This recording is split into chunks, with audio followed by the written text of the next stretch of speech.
ఆంధ్రప్రదేశ్లో వరద ప్రభావిత ప్రాంతాల్లో సహాయక చర్యలు కొనసాగుతున్నాయి. ముఖ్యంగా ఏపీ సీఎం చంద్రబాబు ఆదేశాలతో మంత్రులు, అధికారులు క్షేత్రస్థాయిలో వరద పరిస్థితి పరిశీలించి బాధితులకు సహాయం చేస్తున్నారు. ఈ క్రమంలో మహిళా మంత్రి సవిత మోకాల లోతు నీళ్లలోకి దిగి విజయవాడలో సహాయక చర్యలో పాల్గొన్నారు. వర్షాల కారణంగా ఆహారం, నీళ్లు లభించక ఇబ్బంది పడుతున్నారని గ్రహించారు. విజయవాడ నగరంలో 54, 55, 56 డివిజన్లలో రాష్ట్ర బీసీ, ఈడబ్ల్యూఎస్ సంక్షేమ, చేనేత, జౌళి శాఖల మంత్రి సవిత పర్యటించారు. వరద ప్రభావిత ప్రాంతాల్లో మరిన్ని సేవలు అందించే లక్ష్యంతో మంత్రులకు నగరంలోని పలు డివిజన్లను సీఎం చంద్రబాబు కేటాయించారు. ఇందులో భాగంగా రాష్ట్ర మంత్రి సవితకు విజయవాడలో 3 డివిజన్లు అప్పగించారు.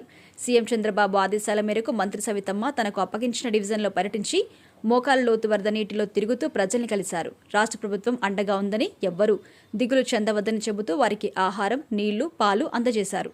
మంత్రి సవిత తొలుత 54 డివిజన్లో పర్యటించారు. ఆహారం పొట్లాలు, పాల ప్యాకెట్స్, వాటర్ బాటిల్స్, కేసులు ఎన్ని వచ్చాయని ఆ డివిజన్ ఆఫీసర్ సేదు మాధవ్ని అడిగి తెలుసుకున్నారు. ప్రతి ఇంటికి ప్రభుత్వం అందించే ఆహార పదార్థాలు అనుకున్న సమయానికి చేరాలి అని మంత్రి స్పష్టం చేశారు. అనంతరం టీడీపీ నేతలు ఫతుల్ అహ్మద్తో కలిసి టీఎస్పీ స్ట్రీట్, గాంధీ బొమ్మ సెంటర్, లక్ష్మయ్య స్ట్రీట్, ఈఫెన్ స్ట్రీట్లో ఉన్న మోకాల లోతు నీటిలోకి దిగి ఇంటింటికి వెళ్లి బాధితుల్ని కలిసి మాట్లాడారు.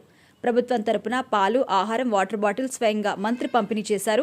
సమీపంలో ఉన్న పునరావాస కేంద్రానికి తరలి వెళ్లాలని వరద బాధితులకు సూచించారు. ఇక రోడ్లపై నీరు నిలబడకుండా కాలువల్లో పూడికలు తొలగించాలని పారిశుద్ధ్య సిబ్బందిని మంత్రి సవిత ఆదేశించారు. అవసరమైన వారికి మందులు సహాయం చేయాలని డివిజన్ స్పెషల్ ఆఫీసర్ సేదు మాధవ్కి సూచించారు. అనంతరం 55వ డివిజన్లో మంత్రి పర్యటించి అపార్ట్మెంట్లో ఉన్న వారితో మైక్ సెట్లో మాట్లాడారు. పాలు, ఆహారం, నీరు అందాయా అని వారిని అడిగి తెలుసుకున్నారు. అనంతరం ఓల్డ్ ట్రాక్టర్ అసోసియేషన్ ఆధ్వర్యంలో పాలు, వాటర్ బాటిల్స్, బిస్కెట్స్ పంపిణీ ఏర్పాటు చేశారు.